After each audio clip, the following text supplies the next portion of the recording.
কারিমের মধ্যে আল্লাহ বলেন কুলিল্লাহুম্মা মালিকাল মুলকি তুতিল মুলকা মান তাশা ওয়া তানজিউল মুলকা মিম্মান তাশা ওয়া তুইজ্জু মান তাশা ওয়া তুযিল্লু মান তাশা।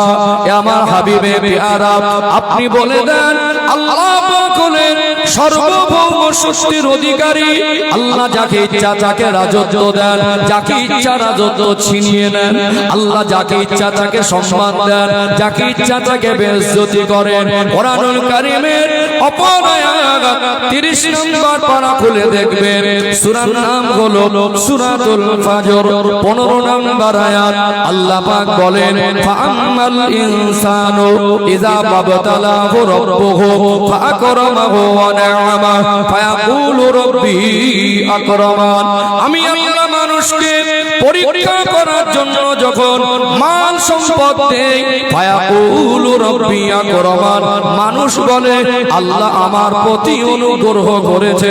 আমার আল্লাহর কোরআন বলে দুনিয়া আমার আল্লাহ মানুষকে যদি ধনী বানায়, মানুষকে যদি সম্পদ দেন, মানুষকে যদি সম্মান আর রাজত্ব দেন, ওটা হলো আল্লাহ পাকেরই দান। কার দান? আল্লাহর দান। কিন্তু কিছু মানুষ অহংকারী হয়ে যায়, মানুষ মনে করে সব আমার কৃতিত্ব।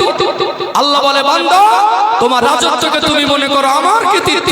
আমি আল্লাহ তোমার যদি স্মৃতি শক্তি ছিনিয়ে নিয়ে মানসিক ভারসাম্যহীন বানিয়ে দিতাম, রাস্তায় পাগল হয়ে ঘুরতে, তোমার কি ক্ষমতা হতো? তুমি রাজত্ব পাবে, রাজত্ব চালাবে? আজকে পাইলট হলে, আজকে ধনী হলে, আল্লাহ বলে বান্দা আমি যদি তোকে দুটো হাত আর পা না দিতাম, নামে দিতাম, কাজে দিতাম না। কিছু মানুষ আছে দেখবেন জন্মগতভাবে হাত পা গুলো দুমড়ানো মোছানো, নিজের প্রয়োজনীয় কাজটা নিজে করতে পারে না।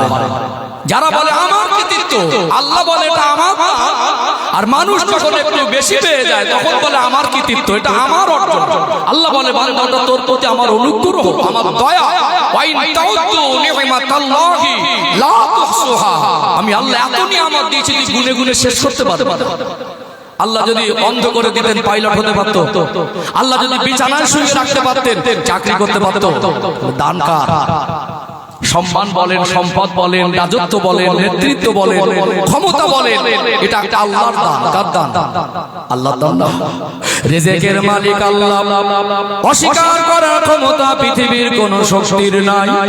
দুনিয়ার মানুষ আমরা যা কিছু খাই এটা আল্লাহর নিয়ামত, অস্বীকার করা যায় না। টাকা খেয়ে বাঁচতে পারবেন না, আপনার নিজের পরিচয় নিয়ে না খেয়ে বাঁচতে পারবেন না। আপনি সারা দিন আজকে যা খেয়েছেন, না পানি আল্লাহর রহমতের পানি, না হয় জমিনের ফসল, সেটাও কিন্তু আল্লাহর নিয়ামত। আমরা সহজভাবে বলে দেই জলের অপর নাম হলো জীবন, কিন্তু পানিটা কার অবদান, কার দান?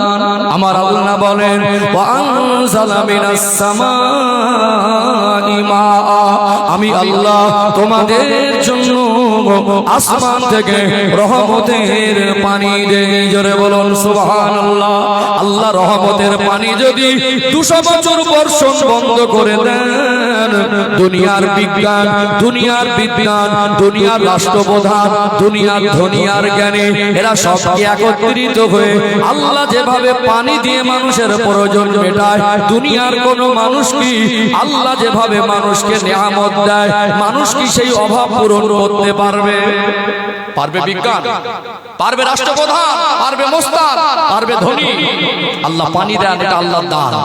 200 বছর যদি আল্লাহ গোটা বিশ্বে পানি বর্ষণ বন্ধ করে দেন, হাহাকার হয়ে যাবে, মরুভূমি হয়ে যাবে। গাছপালা, তরুলতা, শাক সবজি, ফল মূল সব মরে একেবারে পরিষ্কার হয়ে জমিনের মাটি একেবারে ফেটে চৌচির হয়ে যাবে কি যাবে না? পানি কার দান? বলতে পারি জলের অপর নাম জীবন। জলটা কার নিয়ামত ওটা বলতে চায়। পানি না খেলে বাঁচবো? খান না চাকরি, খান না টাকা। আল্লাহ বলে বান্দা তুই যেটা খেয়ে বেঁচে থাকিস ওটা আমার দান, ওটা আমার নিয়ামত। আমার আল্লাহ পৃথিবীর মানুষকে যে বলেছেন রিজিকের মালিক আমার আল্লাহ, একটা ধানকে আমরা জমিনে মাটির নিচে ফেলে দেয়, আল্লাহ দয়ার করুণা হয়, আমার আল্লাহ ধান থেকে কলা দেয়, ওটাকে বীজ পাতা দেয়, ওই একটা ধানের গোড়া থেকে আল্লাহ দয়ার করুণা থেকে একটা ধানের গোছ হয়, একটা ধান থেকে আমার আল্লাহ 20টা ধানের শীষ দান করেন। এটা কার দান? আল্লাহ যদি চায় তো ওই ধান থেকে কলা বের হয়ে বীজ পাতা হবে, আর আমার আল্লাহ যদি না চান ওটা মাটির তলায় পচে যাবে। একটা পচা ধানের দানা বা গমের দানা যদি পচে যায়, কোথায় আপনার বিজ্ঞানের শক্তি, কোথায় আপনার রাষ্ট্রপ্রধানের শক্তি, কোথায় বিশ্বের দাদারা, গোটা বিশ্বের সব শক্তিশালী মানুষগুলো একত্রিত হয়ে একটা পচা ধানের দানা থেকে, একটা পচা গমের দানা থেকে কি কাজ বার করার ক্ষমতা পৃথিবীর কোন বিজ্ঞানের বাবা 14 পুরুষের আছে? আছে কি? যেটা খাই কার দান? আল্লাহর দান না? আল্লাহ বলে বান্দা আমা মিন দাব্বাতিন ফিল আরদি ইল্লা আলাল্লাহি রিজকুহা, আমি আল্লাহ তোদের রিজকে জিম্মাদার। দুনিয়াতে একটা আলুর অংশ কাটা, একটু কলা ছিল, ওটা জমিনের মধ্যে পুঁতে দিলাম, আল্লাহ দয়ার অনুগ্রহ, একটা আলুর কাটা অংশ একটু কলা, ওর থেকে আল্লাহ একটা গাছ দিলেন। বান্দা বান্দির রিজক হিসাবে আমার আল্লাহ মাটির নিচে একটা আলুর কলা কাটা অংশ পুঁতে দিয়েছিলাম, আল্লাহ 2 কিলোর অধিক আলু দান করেন কি করেন না? পচে যদি যায়, বিজ্ঞানের ক্ষমতা নেই, শিক্ষাবিদের ক্ষমতা নেই, প্রধানমন্ত্রীর ক্ষমতা নেই, বিশ্বের দাদাদের ক্ষমতা নেই, পচা আলু থেকে গাছ বার করবে। এটা কার দান? আল্লাহ দুনিয়া আপেল দিলেন, কলা দিলেন, ডালিম দিলেন, নাশপাতি দিলেন, আঙুর দিলেন, আল্লাহ দয়ার করুণা, আমার আল্লাহ সুন্দর একটা ছাল দিয়ে প্যাকিং করে দিলেন, ওই ফলের ভিতরে একটা ভিন্ন স্বাদ ঢেলে দিয়েছেন। আল্লাহ শরীরে আমাদেরকে সেন্সার দিয়েছেন, কত সুন্দর সুস্বাদু খাবার খাই। আল্লাহ পাক যদি ওগুলো ছাল দিয়ে প্যাকিং করে ঢেকে না দিতেন, একটা পাকা কলা ওটা আমাদের জন্য খাদ্যের জন্য সুস্বাস্থ্যকর খাদ্য হিসাবে খেতে পারতাম না, ওটা পচে যেত, ভিক্টোরিয়া জীবাণু হয়ে যেত, বিভিন্ন আল্লাহ সৃষ্টিজীব পোকামাছি বসে ওটাকে আমাদের জন্য খাবার অনুপযোগী করে ফেলতো। আল্লাহ দয়া করুণা, আমার আল্লাহ হালাল খাবারগুলো জমিনে ফসল হিসাবে দেন, সেগুলো আমার আল্লাহ আমাদের জন্য প্যাকিং করে দিয়ে থাকেন। জোরে বলুন সুবহানাল্লাহ। রিজকের মালিককে অস্বীকার করতে পারবে পৃথিবীর কারোর ক্ষমতা নাই। আর একটু যদি বলে আপনারা অবাক হয়ে যাবেন, বাবার মার ফিজিক্যাল সম্পর্কের কারণে 2 ফোঁটা নাপাক পানিকে আল্লাহ একত্রিত করে, ওই 2 ফোঁটা নাপাক পানিকে আল্লাহ একত্রিত করে প্রথমে রক্তপিণ্ড, তারপরে মাংসপিণ্ড, প্রতি 40 দিন পর আমার আল্লাহ একটা মানুষের শারীরিক সম্পূর্ণ গঠনের একটা ধাপ কমপ্লিট করেন। প্রতি 40 দিন পর আল্লাহ পাক একটা ধাপকে পরিপূর্ণতা দেয়। একটা বাচ্চা মায়ের গর্ভে 2.5 মাস 3 মাস যখন 3.5 মাস হয়, তখন হার্টবিট এসে যায়, শরীরে কোনো গঠন তখন পরিপূর্ণ হয় না। আমার আল্লাহর দয়া, একটা ভিক্টোরিয়া জীবাণু মুক্ত জায়গা, একটা নিরাপদ জায়গায় আল্লাহর কুদরত দয়া দিয়ে আমার আল্লাহ তাকে ধীরে ধীরে বড় করেন। আর ওই বাচ্চাটার জন্য তার কতটা খাবার লাগবে, সেই খাবারটার ক্যাটাগরি কেমন হবে, আমার আল্লাহ মায়ের নারীর সঙ্গে কানেকশন করে একটা বাচ্চাকে মায়ের গর্ভে আমার আল্লাহ নিরাপদে বড় করেন। দুনিয়াতে আজকে দেখছেন একটা বাচ্চা যদি 7 মাস বয়সে যদি কোনো কারণবশত ডেলিভারি হয়ে যায়, একটা মায়ের বাচ্চা যদি 5 মাস বয়সের একটা বাচ্চাকে কি দুনিয়ার ডক্টররা গ্যারান্টি দিয়ে বাঁচিয়ে রাখতে পারবে? 9 মাস প্লাস বাচ্চা মায়ের গর্ভে থাকে, 2 মাস 1 মাস আগেই হয়ে গেলে অনেক সময় বাচ্চাটা মারা যায়, তাই না? এখন বলে আমার টাকা, আমার রোজগার, আমার ইনকাম, আমার ক্ষমতা, আমার রাজত্ব, আমার নেতৃত্ব, অহংকার করে। আল্লাহ বলে বান্দা তোকে যা দিয়েছিল আমার দয়া। সেদিন কোথায় ছিলাম আমরা? মায়ের গর্ভে দুনিয়ার কোন ডক্টর সেখানে খাবার পৌঁছায় না, দুনিয়ার কোন বিজ্ঞান আর দুনিয়ার রাষ্ট্রপ্রধান সেখানে খাবার পৌঁছায়নি, শরীরের গঠন কখনো কমপ্লিট হয় না। আল্লাহ পাক মায়ের নারীর সঙ্গে কানেকশন করে প্রয়োজন মতো আমাদের রিজিক দিয়েছেন না দেননি। আল্লাহ হলেন উত্তম রিজিক দাতা, জোরে বলুন। এই জন্য শুকরিয়া আদায় করতে হয়। কি আদায় করতে হয়? রিজিকের মালিক আল্লাহ। আমি ওয়াজের লাইন ভুলে যাই, প্রায় বক্তব্যে বলে থাকি আল্লাহ আমার স্মৃতি ঠিক রেখেছে। আমি চারটি পয়েন্ট তুলে ধরে বোঝাবো বলেছিলাম। এক নম্বর পয়েন্ট বলেছি, আমরা যারা বাবা মা, আমরা আমাদের সন্তানদেরকে পোশাক দিতে হয়, এটা আমাদের কেউ শেখায়নি। সন্তানকে পোশাক দিয়েছি, আমরা কোনোদিন বলিনি আমি অপারক দিতে পারবো না, ভিক্ষা করে হলেও সন্তানের পোশাক আমরা দিয়েছি। রিজিকের মালিক আল্লাহ হলেন, এটা অস্বীকার করার ক্ষমতা নেই। তারপরে হালাল রুজিটা অনুসন্ধান করতে হয়। কি করতে হয়? অনুসন্ধান করতে হয় না, জমিন থেকে সেটা আমাদেরকে কালেক্ট করতে হয়, কিন্তু এটা আল্লাহর নিয়ামত। আল্লাহ পাক দুনিয়াতে মানুষকে যখন প্রেরণ করেন, রিজিকের মালিক আমার আল্লাহ, হালাল রুজিটা দুনিয়া জমিন থেকে অনুসন্ধান করে আনতে হয়। আমরা যারা বাবা মা, দুনিয়াতে আমাদের সন্তানদেরকে 20 বছর পর্যন্ত কতটা খাবার খাইয়েছি হয়তো বা আপনি জীবনে কোনোদিন হিসাব করেন নাই। বলছিলাম না 20 বছর বয়স না হলে আমরা আমাদের বাচ্চাদের ইনকাম খাবার আশা করিনি, বলেছি তো, ঠিক তো নাকি? 20 বছরে আপনি আপনার সন্তানদেরকে কতটা খাবার খাইয়েছেন কোনোদিন বালিশে মাথা দিয়ে হিসাব করেছেন? করেন? একটা বাচ্চা বা একটা মানুষ 50 টাকা 3 বেলা তার খাওয়া হবে? আজকে যা দ্রব্য মূল্যের দাম, 50 টাকায় 3 বেলা খাওয়া হবে? হবে না, কোন রকম নেই। বাচ্চাদের 10 টাকা দিলে বলে 10 টাকা নেবো। একটা চায়ের দোকানে বসলে 100 টাকা খরচ হবে। নিম্ন যদি 50 টাকা হিসাব করেন তো মাসে 1,500, 12 মাসে 18,000, এতে তো হবে না। ওটাকে যদি 25,000 কোটায় ফেলেন তাও এক বছরে হবে না। নিম্ন যদি 25,000 ধরেন, একদম সাদা মাটা শুধু শাকসবজি আর ডাল ভাত খায়, কোন রকমে যদি বেঁচে থাকার মতো খায়, তো যদি বছরে 25,000 টাকা একটা বাচ্চা খায়, 20 বছরে 5 লাখ টাকা খাবার খেয়ে হজম করেছে। নিম্নমানের খাবার বলছে। আমাদের একটা সন্তানের পিছনে 20 বছরে 5 থেকে 7 লাখ 10 লাখ পর্যন্ত তারা খাবার খেয়ে হজম করে দেয়। কি গো, হিসাব মিলছে না? মেলে না? মিলছে না?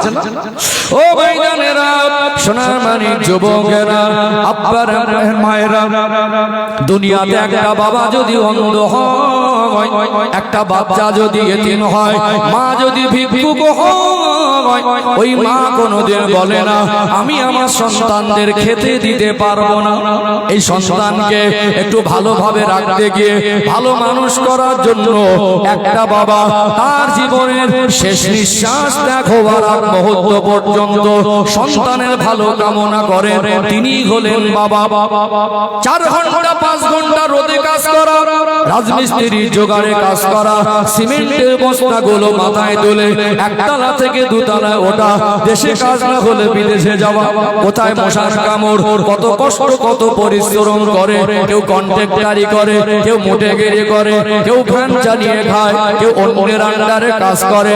একটা পুরুষ মানুষ তার জীবনের কষ্ট মেহনতের পয়সা দিয়ে পরিবারকে ভালো রাখতে চায়। ছেলে যদি বলে আব্বা গোশত খাবো, মেয়েটা যদি বলে আব্বা মাছ খাবো, বাবা তো সেই নিয়ামত যতক্ষণ না সন্তানের কাছে তার আশাটা মেটাতে না পারে, সন্তানের চাওয়াটা হাজির করতে না পারে, বাবা মার মন মানে না। 20 বছর বয়স পর্যন্ত একটা বাচ্চা কমের উপরে নিম্ন যদি হিসাব করেন তো 5 লক্ষ টাকার মতো খাবার খেয়ে হজম করে দেয়। আর ভালো মন্দ যদি খাবার দেন তো একটা বাচ্চা 10 লক্ষ টাকার কাছাকাছি 20 বছর বয়সে সেটা খেয়ে হজম করে দেয়। কত টাকা? এখন ছেলেগুলো বড় হয়ে বলছে আমার জন্য কি করেছো? কি বলছে? বড় হয়ে চোখ ফুটে গেছে, এখন আব্বাকে বলছে তুমি আমার জন্য কি করেছো? তোমার ওই বাবা মানুষের বাড়ি বাড়ি গিয়ে পরিশ্রম করে, রক্ত পানি করে, হাজার ফোঁটা ঘামটা জমিনে ঝরিয়ে তোমরা 3টে ভাই বোন তোমাদের পিছনে 20 বছরে 15 থেকে 20 লক্ষ টাকা খাইয়েছে। নিজের চামড়া ছিলে যদি বাবার জুতো বানিয়ে দেওয়া হয়, মায়ের জুতা বানিয়ে দেওয়া হয়, তাদের ঋণ শোধ হবে না। সেই বাবা মা আজকে সন্তানের কাছে কেন বঞ্চিত, লাঞ্ছিত? আফসোস, কোথায় চলে গেল পরিবেশ? আজকে যে বাবা তার জীবনের শেষ নিঃশ্বাস ত্যাগ পর্যন্ত সন্তানকে প্রতিষ্ঠিত করতে চায়, নিজে না খেয়ে সন্তানদের খাওয়ায়, হাজারো কষ্ট করে বাড়ি ফিরে গেঞ্জি নিংড়ালে ঘাম বের হবে, ওই অবস্থায় সে সন্তানের মুখটা দেখে বাবার মন শান্ত হয়। সেই বাবা যখন বার্ধক্যে পৌঁছে যাবে, যখন চলতে পারতাম না, যখন অসহায় ছিলাম, বাবারা কোলে পিঠে মানুষ করেছে, তিনটে সন্তানকে মানুষ করেছে, কোনোদিন বাবা বলিনি খেতে দিতে পারবো না। আজ তিনটে ভাই মিলে বাবার আর মার খাবারটা চাপ হয়ে যাচ্ছে। আব্বা যদি 200 টাকা চায়, অধিকার আছে না নেই? একটু হ্যাঁ দেন। ছেলের কাছে 200 টাকা চাই, অধিকার আছে না নেই? এখন হিংসা ঢুকে গেছে, ওই ভাইটা দেয় না আমি দেবো কেন? এখন হিংসা ঢুকে গেছে, ওইটা দেখে না আমি দেখবো কেন? তাবিজ আনতে যাচ্ছে, হুজুর একটু বরকতের তাবিজ দেন। বাবার হক ফাঁকি দিয়ে, মায়ের হক ফাঁকি দিয়ে, বাবা মাকে বঞ্চিত করে তাবিজের হালসি মাথার চুল থেকে পাতলা পর্যন্ত ঝোলাবেন, ওতে বরকত হবে না। আজকে ছেলেগুলো অসহায় হয়ে পড়েছে, কারণ আমাদের ঘরের কিছু কিছু বৌমায়েরা আছে মারাত্মক ডেঞ্জার, বিষাক্ত সাপের থেকে ভয়ঙ্কর। ছেলে তার বাবাকে পয়সা দেবে 200 টাকা, বৌমা মনে হবে ম্যাজিক জানে, মুখটা ছিল 2 কিলো হয়ে যাবে 4 কিলো, ছাড়া মারা শুরু করবে। এই বেচারা এখন দুর্বল হয়ে গেছে। আব্বা তো চেয়েছে 200 টাকা, ছেলেটার মনটা চাইছে দেই। এখন যদি স্ত্রীকে লুকিয়ে দেয়, মনে করবে 2000 টাকা দিয়েছে, তাহলে ঝাড়াটা একটু জোরে মারবে। কি মারবে? ঝাড়াটা একটু জোরে মারবে। এই বেচারা ভেবে ভেবে দেখছে ঝগড়া অশান্তি আমার আর ভালো লাগে না, এত কষ্ট করে বাড়ি এসে আমি আমার বাবাকে 200 টাকা দেবো, এত ঝামেলা। তো যদি সামনেই 200 টাকাই তো দেবো, ওটা যদি লুকিয়ে দেই, মনে করবে হয়তো 200 টাকায় 500 না 1000 না 2000 দিল। স্ত্রীকে বলছে 200 টাকাটা আমার আব্বাকে সকালবেলা দিল। আমাদের ঘরের মেয়েরা বৌমারা এত ভালোভাবে মানুষ হয়েছে, মনটা এদের এত বড়, টাকাটা ধরে মনে মনে করছে বুড়ো আর বুড়িটা সবসময় টাকা টাকা করে, কবে যে মরবে আর মাথাটা খালি হবে। বৌমাদের কাছে এখন শ্বশুর শাশুড়ি বোঝা হয়ে গেছে। ঠিক বলছি না ভুল বলছি? একটু হ্যাঁ হুদা, বোঝা হয়ে যায় না? শ্বশুর শাশুড়ি এখন বোঝা হয়ে গেছে, এমন ভাব নেবে যেন বাপের বাড়ি থেকে এনে দিচ্ছে। কোথায় ছিলে তুমি? তোমার বাপের বাড়ি থেকে যখন কুটুম আসে, শ্বশুর আর শাশুড়ি আসলে 2000 টাকা বাজার করলে তখন তো তোমার বুক ফাটে না? তোমার বোন আর বোনাই, শালি আর ভাগনা ভাই আসলে যখন 2000 টাকা বাজার করে, তখন তো ওই মুখটা হাড়ির মতো হয়ে যায় না? বাপ্পাকে দিলে বুক ফেটে যায়। ঠিক বলছি না ভুল বলছি? 1000বার অধিকার আছে। শ্বশুর বাড়ি যদি গেলে যত্ন করে খাওয়ায়, আপনি খাওয়ান না। 2000 টাকার বাজার কেন 20,000 টাকা করেন? যে সময় চলতে পারতাম না, বলতে পারতাম না, অসুস্থ হয়ে বিছানায় শুয়ে পড়ে থাকতো, দুনিয়ার মানুষ ঘুমিয়ে যেত, রাত 2টার সময় মা সেই নিয়ামত, মায়ের চোখে ঘুম ছিল না। রাত 2টা বেজে গেছে, সোনার মানিকের ওই মুখটা দেখে দেখছে আজ হৃদয়টা ফেটে যাচ্ছে, চোখ থেকে টপ টপ করে অশ্রু ঝরে যাচ্ছে। মায়ের ওই মায়া মমতার হাতটা নিয়ে একবার কপালে বোলায়, মায়ের ওই মায়া মমতার হাতটা নিয়ে একবার চেহারায় বোলায়, টপ টপ করে তাহাজ্জুদের রক্তে বাচ্চার দিকে তাকিয়ে দুনিয়ার মানুষ ঘুমিয়ে, মায়ের চোখে ঘুম নেই, আমার বাচ্চাটা অসুস্থ। আল্লাহর কাছে কেঁদে কেঁদে বলেছে, আল্লাহ আমার বাচ্চাকে আপনি সুস্থ করে দিলে 2টো রোজা রাখবো। সেদিন কোথায় ছিলে তুমি? যেদিন সন্তানটা অসুস্থ ছিল, বাবার কাছে পয়সা ছিল না, পেটে খাবার চাইনি, ছুটেছে খাদ্দারে গিয়ে, ভাই আমার বাচ্চাটা অসুস্থ, আমার কাছে পয়সা নেই, 2000 টাকা আমাকে ধার দে। খাবার কথা ভুলে গিয়ে হসপিটালে ছুটেছে বাচ্চাটাকে নিয়ে, আমার সোনার মানিক সুস্থ হয়। তুমি কোথায় ছিলে?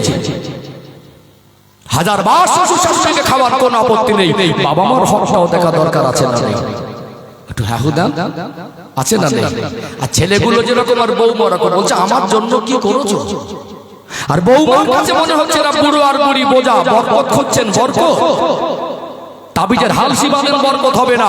বরকতের সবথেকে ভালো তাবিজ হলো বাবা মার দোয়া। নবী বললেন বিগয়রি হিজাব, আব্বা মার পিছনে খরচা করো, বাবা মা যদি সেবা করো, বাবা মা যদি খুশি হয়, সন্তুষ্ট হয়, আল্লাহর আরশ খুশি হয়ে যায়। তারা সবাই খুশি হয়ে আল্লাহর কাছে হাত তুললে ওটা আল্লাহর কাছে বড়টা থাকে না, বাবা মার দোয়াটা ডাইরেক্ট পৌঁছে যায়। জোরে বলো, বরকত খুঁজছে, আব্বাকে ঠকিয়ে মাকে ঠকিয়ে বরকত খুঁজছে। আমার আলোচনা কষ্ট পাচ্ছেন নাকি? কি গো, ঠিক বলছি না ভুল বলছি? কঠিন একটা সময় আমাদের।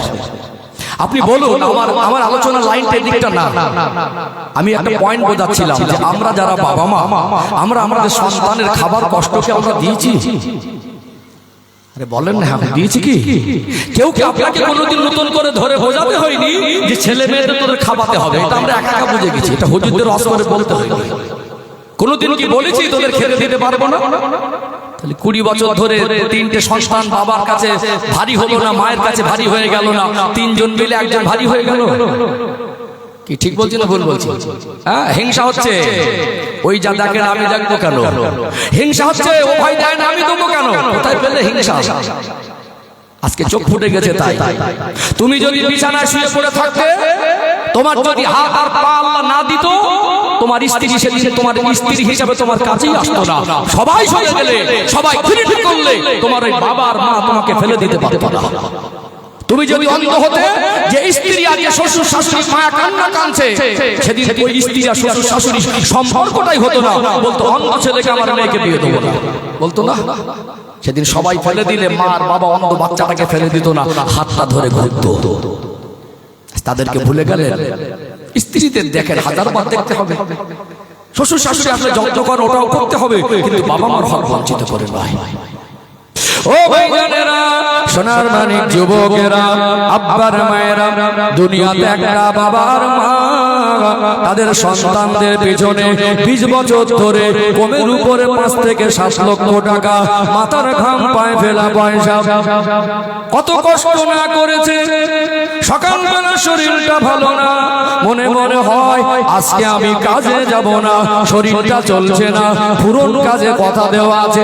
তারা ওখান থেকে ফোনে চাপ দিচ্ছে, ভাই তোকে আসতে হবে। এখন লোক কোথায় পাবো? ওই কষ্টের শরীর নিয়েও অন্যের বাড়িতে কাজ করতে হয়েছে না হয়নি? সন্তান যাতে ভালো থাকে, এদের যাতে কষ্ট না হয়। দুনিয়া আমরা বাবা মা, আমরা আমাদের সন্তানদের পোশাক দিতে পারবো না, আর খাবার দিতে পারবো না, কেউ বলিনি। 20 বছরে তাদের পোশাক আর খাবারটা আমরা চেষ্টা করেছি ভালো করে পৌঁছে দেওয়ার। চলুন 3 নাম্বার পয়েন্ট। যেমন মানুষের জীবনে পোশাক দরকার, যেমন মানুষের জীবনে খাবার দরকার, আল্লাহ দয়াময় কাকে কখন কোন রোগ দেবেন, কেমন অসুস্থ হয়ে যাব, কারোরই কিছু বলার নেই। আজকে বর্তমান সিচুয়েশন বড় কঠিন। দুনিয়ার মানুষ রোগে রোগে জর্জরিত। আমরা দোয়া করি, আল্লাহ দয়াময় আমার বাচ্চার, আপনাদের বাচ্চাদের যেন আল্লাহ পাক সুস্থ রাখেন। তারপরে একটা বাচ্চা অসুস্থ হলে কোন বাবা মা বলে না আমি আমার বাচ্চাকে চিকিৎসা করাতে পারবো না। জমা করা পয়সা খরচা করে, কাছে টাকা না থাকলে ধার করে চিকিৎসা করে। যদি কাছে ধার যদি না পায়, কখনো জমি বিক্রি করে দেয়। বাচ্চা অসুস্থ হলে বাবা মার কাছে টাকা না থাকলে একটা সময় গিয়ে মানুষের কাছে হাত পেতে ভিক্ষাও করে হলেও বাচ্চাকে চিকিৎসা করে কি করে না? বলেছে কোনদিন যে মরে যায় যাক চিকিৎসা করবো না? বলতে পারে না। তাহলে 20 বছর বয়স পর যতক্ষণ না একটা বাচ্চা সে প্রতিষ্ঠিত হয়, বাবা মা তাকে নিয়ে হাজারো স্বপ্ন দেখে। পোশাক দিলাম, খাবার দিলাম, চিকিৎসা দিলাম, এই দায়িত্ব কিন্তু কেউ বোঝাই, এটা আমরা নিজে নিজে বুঝে গেছি এবং দিয়েছি এতটা নিখুঁত ভাবে, নিপুণ ভাবে। আমরা আমাদের চেষ্টার কোনো ত্রুটি রাখিনি। এই 3টে পয়েন্ট। আর একটা পয়েন্ট এখানে একটু আমি বাস্তবতা কথাটা ধরবো। জানি না আমি আপনার আমার কথাগুলো বলতে পারছেন কিনা। আমি মেপে কথা বলা মানুষ, বিশ্বাস করুন এটা যোগ্য ব্যক্তিদের জায়গা। এখানে বসে যখন আমি বক্তব্য দিতে বসে আমার মনে হয় মাথার উপরে পাহাড়ের থেকে একটা ভারী বোঝা। আমি এমন এক মেজাজের মানুষ, আমার মজলিস থেকে লোক উঠে গেলে আমার যাওয়ার কষ্ট হয় না। আমি আপনাদের মন জয় করতে বসিনি, আমি দায়িত্ব পালন করতে বসেছি। যারা আমার বিষয় জানে, আমার বক্তব্য ফলো রাখে, তারা জানে ওটা পশ্চিম বাংলার কোনায় কোনায় আমি মিশি মানুষের সঙ্গে, বিভিন্ন পরিবেশে কথা বলি। এই জন্য অনেক রকম কোয়ালিটি আছে। আমি আপনাকে যতটুকু বলছি, সমাজের পরিবর্তন কেন হয় না তার চেতনা যাতে আমাদের বৃদ্ধি হয়। এখানে বসে অস্করা মনে কাউকে আক্রমণ নয়, কাউকে ছোট করা নয়, কাউকে নট্টহাস্য করা নয়। কেউ একটা অন্যায় করলো তাকে ভালো করে বলতে গিয়ে কারোর কাছে হাসির পাত্র করে দেওয়া নয়। অবশ্যই মানুষ ভুল করলে ভুল হিসাবে সেটা যেমন ভুলকে তুলে ধরা, ওই ভুল পথ থেকে কিভাবে দিনের পথে ফিরে আসবে সেই রাস্তাটাও দেখিয়ে দেওয়া। ঠিক বলছি না ভুল বলছি? ওয়াজ মানে এই না আসলে সমাজের ভুল ত্রুটি বর্ণনা করব, ভুলকে ভুল বোঝাতে হবে, ভুলের পথ থেকে ফিরে আসার রাস্তাটাও দেখাতে হবে। ডক্টরের কাছে গেলেন গায়ে জ্বর, জ্বর হলে তো প্রাথমিক ধারণা আমাদের থাকে না? ডক্টর যদি আপনার কাছে ফিটা নিয়ে নিয়ে শুধু বলে আপনার গায়ে জ্বর, এটাকে সমাধান হয়ে গেল? আপনি তো বুঝতে পারছেন আমার গায়ে জ্বর।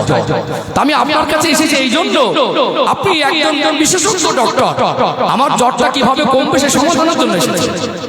আমি তো বুঝতে পারছি ঠিক একজন আলেম উঠে হয়তো আমি আপনার গ্রামে বা অন্য কোথাও গেলাম, কমিটি ভাইয়েরা হয়তো বললেন হুজুর গ্রামে নামাজি কম, একটু কুচে দেন তো। আমি ওটা কুচে দিলাম। এই কুচে দেওয়াতে কাল থেকে আপনি পাশ থেকে হেসে ফেলে বলেন হুজুর হেভি দিল তো, এতে কি সমাধান? এই জন্য মানুষকে দিন বোঝাতে হবে, শরিয়াত বোঝাতে হবে, ইসলাম বোঝাতে হবে। আল্লাহর নবী হুজুর আমার সর্বকালের সর্বযুগের সর্বশ্রেষ্ঠ মহামানব, যিনি সৃষ্টি জগতের জন্য রহমত, সেই প্রিয় রাসূলের কি আদর্শ ছিল।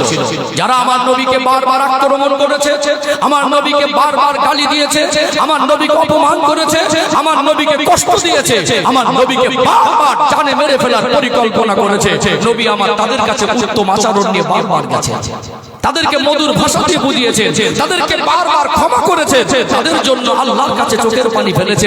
তারা যখন দ্বীন বুঝতে পেরেছে, তারা যখন ইসলাম বুঝতে পেরেছে, তাদের জীবনটা এতটা পরিবর্তন হয়ে গেছে, তারা জান্নাতের সার্টিফিকেট পেয়ে সাহাবা মর্যাদা পেয়েছে। জোরে বলুন। এই জন্য আলেমের সোহবতে বসতে হবে, দরকার আছে না? আছে না? ও ভাইজানেরা, সোনার মানিক যুবকেরা, আব্বার মায়েরা, আমি প্রথম পর্যায়ে বুঝিয়েছি আমরা বাবা মা সন্তানের পোশাকে কমি রাখিনি। দ্বিতীয় পয়েন্ট বলেছি আমরা বাবা মা সন্তানের খাবারে কমি রাখিনি। তৃতীয় পয়েন্ট বলেছি আমরা বাবা মা সন্তানের চিকিৎসার কমি রাখিনি, যথাসাধ্য চেষ্টা করেছি, কোনোদিন বলিনি পারবো না। চতুর্থ পয়েন্ট যেটা খুব গভীর মনোযোগ দিয়ে শুনুন, আজকে দুনিয়া আমরা যারা জেনারেল শিক্ষিত মানুষ, আমরা চট করে বলে ফেলে যে শিক্ষা জাতির মেরুদণ্ড। বলেন না শিক্ষা জাতির কি বলে? শিক্ষা জাতির মেরুদণ্ড। জলের অপর নাম যেমন জীবন, ওটা বলে ফেলি, কিন্তু জল কার নিয়ামত ওটা আমরা স্বীকার করতে চাই না।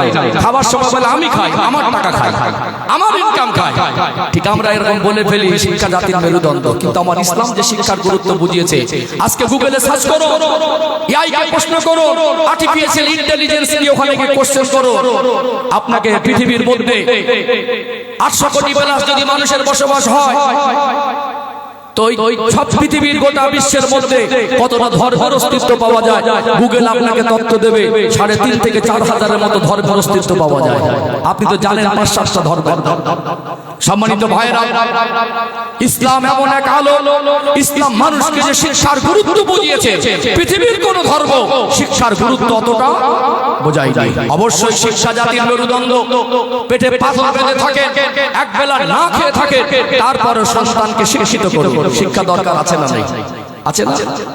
আমরা মুসলমান, আমাদেরকে কোরআন যে ডিরেকশন দিয়েছে, কোরআন যে রাস্তা বলে দিয়েছে, আল্লাহ যে পথ দেখিয়েছে, রাসূল যে পথ দেখিয়েছে, এটা একজন মানুষের জন্য 100% যথেষ্ট।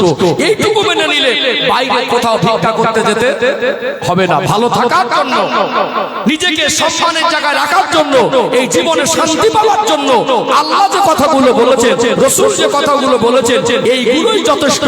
এর বাইরে আর কিছু প্রয়োজন হবে না। আল্লাহ আকমালতু লাকুম দীনাকুম ওয়া আতমামতু আলাইকুম নি'মাতি ওয়া রাদিতু লাকুমুল ইসলাম দীনা। নবী আমার আরাফা ময়দানে লক্ষাধিক সাহাবাদের মাঝে বিদায় হজের ভাষণ দিচ্ছিলেন। আমার আল্লাহ দয়াময় কোরআনুল কারীমের সর্বশেষ আয়াত আরাফা ময়দানে বিদায় হজের ভাষণ প্রাককালে আল্লাহ নবীর উপরে আমার আল্লাহ নাযিল করে দিয়েছিলেন, আল ইয়াউমা আকমালতু লাকুম দীনাকুম ওয়া আতমামতু আলাইকুম নি'মাতি ওয়া রাদিতু লাকুমুল ইসলাম দীনা। এই আয়াতটি সূরাতুল মাইদার 3 নম্বর আয়াত। আল্লাহ পাক বলেন, আল ইয়াউমা আকমালতু লাকুম দীনাকুম, আমি আল্লাহ আজকে দ্বীনকে কমপ্লিট করে দিয়েছি, ওয়া আতমামতু আলাইকুম নি'মাতি, আমি আমার নিয়ামতকে পরিপূর্ণ করে দিয়েছি, ওয়া রাদিতু লাকুমুল ইসলাম দীনা, ইসলামের উপরে আমি আল্লাহ রাজি খুশি সন্তুষ্ট হয়ে গেছি। আমরা ইসলামের পথটা যদি চলতাম, তো শিক্ষার কথা ইসলাম কি বলেছে একটু জানা দরকার আছে না? আছে না শিক্ষার কথা? ইসলাম কি বলে একটু জানা দরকার আছে। অনেক মানুষ ইসলামকে না বুঝে, ইসলামের গুরুত্ব না বুঝে, ইসলাম সম্পর্কে ন্যূনতম ধারণা তার ভিতরে না থাকার কারণে দু চার দিন বাংলা লেখাপড়া শিখে ইসলাম সম্পর্কে আবার বাজে বাজে মন্তব্য করে। হয়তো আপনার যেটা জ্ঞান অর্জনের পিপাসা আছে, আমি হুজুর হিসাবে আপনার ক্ষুধাটা মেটাতে পারছি না, এর জন্য আপনার জীবনের সমাধান ইসলামে নেই, এটা আপনি মনে করতে পারবেন না। ঠিক বলছি না ভুল বলছি? সময়টা বড় কঠিন, সত্য কথা মানুষকে হজম করানো কঠিন হয়ে গেছে। কি বললাম? সময়টা বড় কঠিন, সত্য কথা এখন মানুষ আর খুব একটা হজম করতে চায় না, বললে আবার অনেকের হজম হবে না, উভয় পক্ষে। আমি বারবার বলি এই জায়গাটা যোগ্য ব্যক্তিদের জায়গা। আমি আমার টুপিকে আলেম মনে করি না, আমি আমার জামাকে আলেম মনে করি না। আমি গুজরাট থেকে পড়াশোনা করেছি, 2009 সালে আমার পড়াশোনা সমাপ্ত হয়েছে, ওই সার্টিফিকেটটাকে আমি আলেম মনে করি না। আমার বয়ান, বক্তব্য, কথা উপস্থাপন, ভঙ্গিমা, চাল চলন, আদর্শ মনুষ্যকে যদি আলেমের মতো করতে না পারি, এই লম্বা জামা, টুপি আর সার্টিফিকেটের মূল্য আল্লাহর কাছে কবরের হাসরে 1 পয়সা নেই। এখানে যেমন অযোগ্য ব্যক্তিদের কারণে এই বস্তিশের ভারসাম্য নষ্ট হচ্ছে, ঠিক তেমনি সত্য কথা গ্রহণ করার মানুষের সংখ্যাও কমে গেছে। 2 ঘন্টা করতে গেলে 200 ঘন্টার বেশি পড়াশোনা করলে ভালো হয়। আমি এখানে বসে মানুষকে দিন বোঝাবো, বোঝার মেজাজ নেই, বুঝতে পারছেন? একদল পণ্ডিত তো মনে করে জলসা আমার বসা কাজ না, দোয়াই কাজ না, তার একটু আলাদা মনে করে। ঠিক বলছি না ভুল বলছি? বুঝতে পারছেন না? দুই দিকের কমি আছে। হয়তো একজন মানুষ দিনের জ্ঞান অর্জন করার জন্য এসে একটা আলেমের সোহবতে বসেছে, সেই আলেমের আমার মতো একটা আলেমের যোগ্যতা নেই, তাকে সেই খিদেটা মেটাতে পারিনি। হয়তো একজন আলেম তার জীবনে কষ্ট পরিশ্রম করে সমাজের মানুষকে দিনের জ্ঞান দিতে এসেছে, ওই জ্ঞানটা সে নেওয়ার প্রয়োজন মনে করে না। এর কারণে আজকে আমরা নিজেরা গাল বাড়িয়ে উল্টো পাল্টা কথা বলে দেই। ইসলাম হলো মানুষ জাতির জন্য জীবন ব্যবস্থার শ্রেষ্ঠ পথ। বিকল্প কোন পথে, কোন পন্থায়, কোন প্রসেসে, কোন পদ্ধতিতে আল্লাহর রেজামন্দি হাসিল সম্ভব নয়। ও ভাইজানেরা, সোনার মানিক যুবকেরা, আব্বারা মায়েরা, অনেক জেনারেল শিক্ষিত মানুষ মনে করেন ইসলামে হয়তো শিক্ষার কথা নেই, ওই জন্য বারবার গর্ব করে লাইনটা বলে শিক্ষা হলো জাতির মেরুদণ্ড। কিন্তু আপনার হয়তো জানা নাই ইসলামের ভিতরে যে শিক্ষার গুরুত্বর কথা বলা হয়েছে, পৃথিবীর কোন ধর্মে শিক্ষার এত গুরুত্বর কথা বলা হয়নি। গোটা বিশ্বের মধ্যে যত মানুষ আছে, আমার আল্লাহ ইসলাম নামক জীবন ব্যবস্থাকে মানুষ জাতির জন্য দিয়েছে। এই জীবন ব্যবস্থার গাইডলাইন, জীবন ব্যবস্থার সংবিধান হিসাবে আল্লাহ দয়াময় আমার আপনার নবীর উপরে 23 বছর ধরে জিবরাইল আমিন আলাইহিস সালামকে এই 23 বছরের ব্যবধানে কম বেশি 24,000 বারের মতো প্রেরণ করে কমপ্লিট কোরআনুল কারীম আমার আপনার নবীর উপরে নাজিল করেছেন। জোরে বলুন সুবহানাল্লাহ। এই কোরআনুল কারীমের একটা সেন্টেন্স, একটা বাক্য, একটা শব্দ, একটা ওয়ার্ড দুনিয়ার মানুষের লেখা নয়। দুনিয়ার মানুষ এটাকে পরিবর্তন করতে পারবে না, দুনিয়ার মানুষ এটাকে পরিবর্তন করতে পারবে না। দুনিয়ার মানুষ যদি কিয়ামত পর্যন্ত চেষ্টা করে কোরআনুল কারীমকে মিটিয়ে দিতে পারবে না। আমার আল্লাহ নিজে ঘোষণা করেন, ইন্না নাহনু নাযালনা যিকরা ওয়া ইন্না লাহু লাহাফিজুন। আমি আল্লাহ নিজেই এই কোরআনুল কারীমকে নাজিল করেছি, আর হেফাজতের দায়িত্ব আমি আল্লাহ নিজে গ্রহণ করেছি। জোরে বলুন সুবহানাল্লাহ।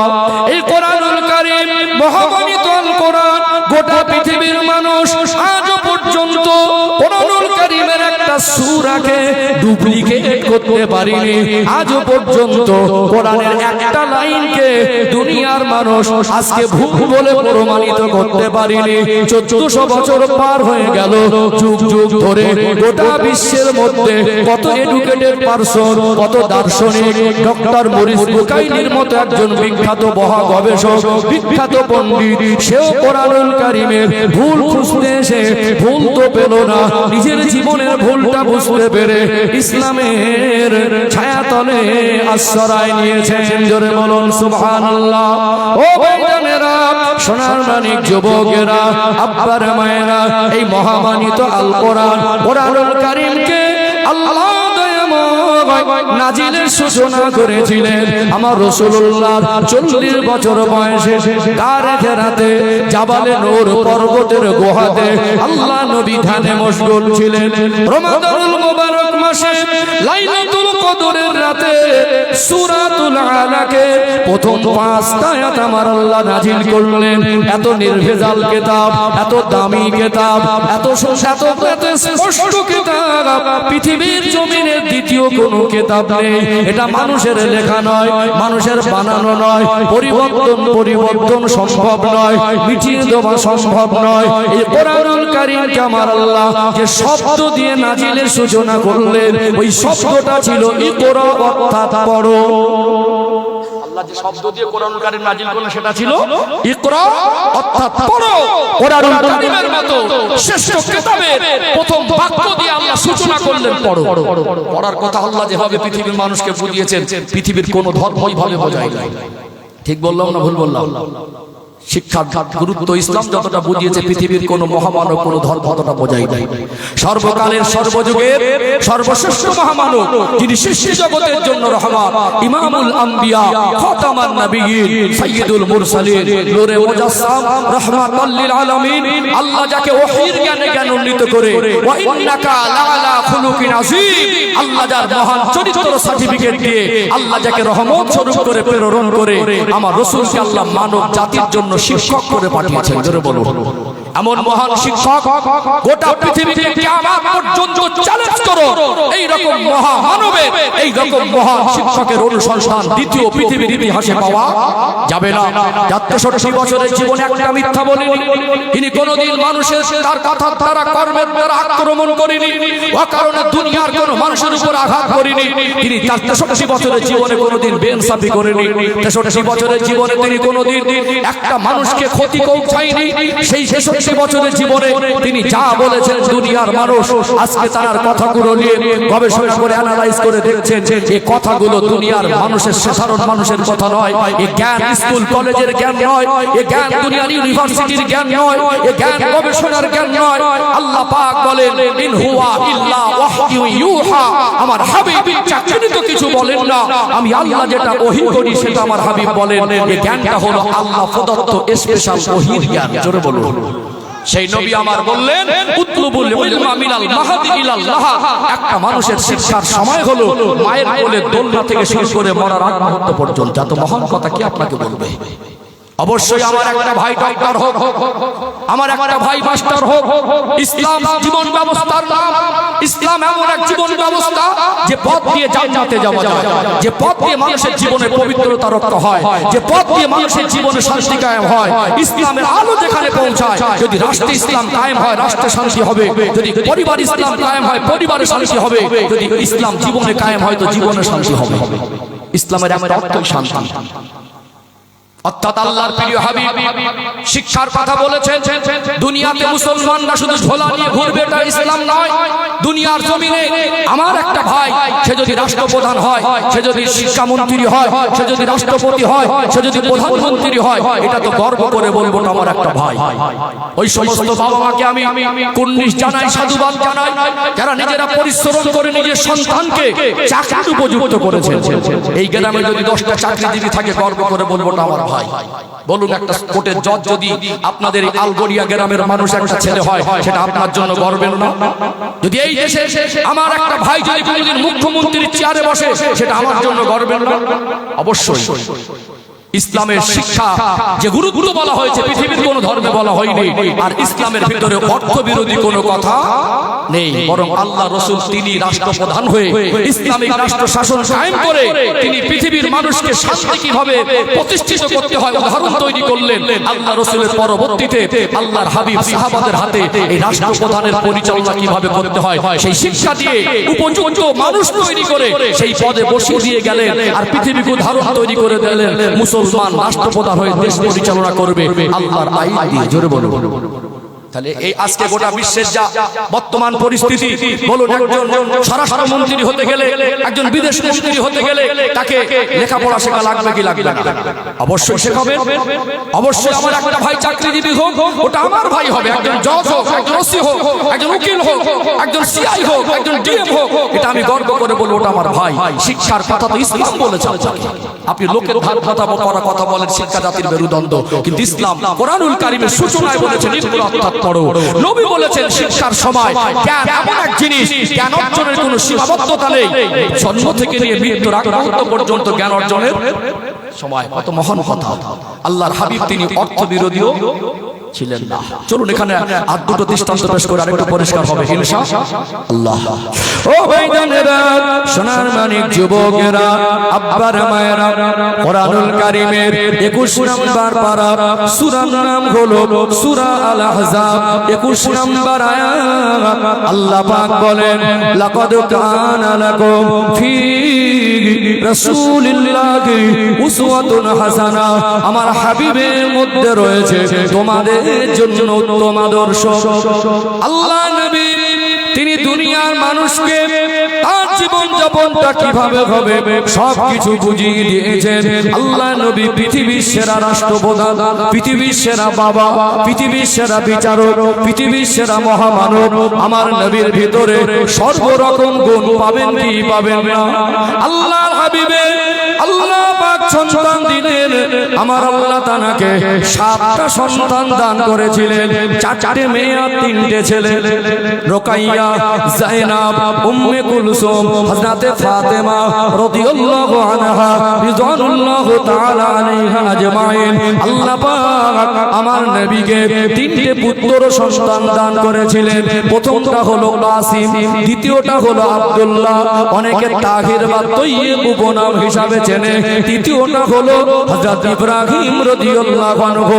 ছেলে সন্তানগুলো ছোটবেলায় ছোট অবস্থায় আল্লাহর ডাকে সাড়া দিয়ে দুনিয়া থেকে পর্দা নিয়েছিলেন। আল্লাহ পাক আমার নবীর মেয়েগুলোকে জীবিত রেখেছিলেন। আল্লাহ রাসূলের 2টা জামাইয়ের পরিচয় যদি বলি এখানে পরিষ্কার হয়ে যাবে, ইসলাম অর্থ বিরোধী কোনো কথা বলে না। ইসলাম পৃথিবীর মানুষকে শেখায় অর্থেরও দরকার আছে না নেই। আল্লাহ নবীর জামাতা জিন্নুরাইন হযরত ওসমান গনি রাদিয়াল্লাহু আনহু তদানীন্তন সময়ের অন্যতম কোটিপতি। সেই ওসমান রাদিয়াল্লাহু আনহুকে আমার নবীর একটা মেয়ের সঙ্গে বিবাহ দিলেন।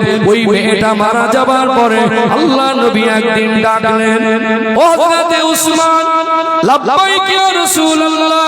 ও হযরত ওসমান, আমি রাসূলুল্লাহ আপনাকে আমার একটা মেয়ের সঙ্গে বিবাহ দিয়েছিলাম, ওই মেয়েটা মারা গেছে, আমার আর একটা মেয়ে আছে, আমি নবীর মনটা চাইছে আমার ওই মেয়েটাকে আপনি বিবাহ করেন।